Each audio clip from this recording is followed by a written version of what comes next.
how to fix black screen after updating Nvidia drivers.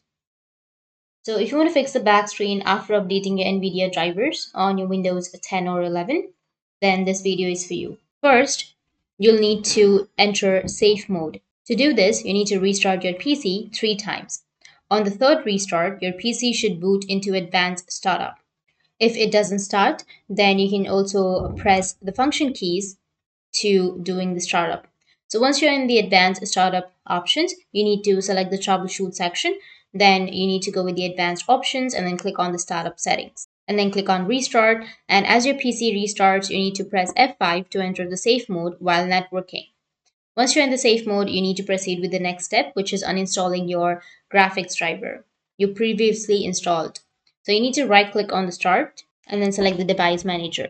Or you can also search for the device manager on your search and open up your device manager. Go with your display adapters section and you need to go with your graphics and select uninstall device.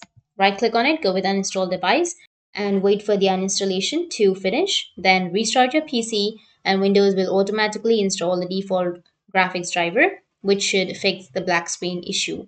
Alternatively, you can also update your graphics driver. If you have an Nvidia graphics card, use the GeForce experience to update your drivers. If you have an AMD graphics card, use the Radeon software to update it or to fix your problem. So that's it. And if you have any questions, feel free to comment below. Thanks for watching.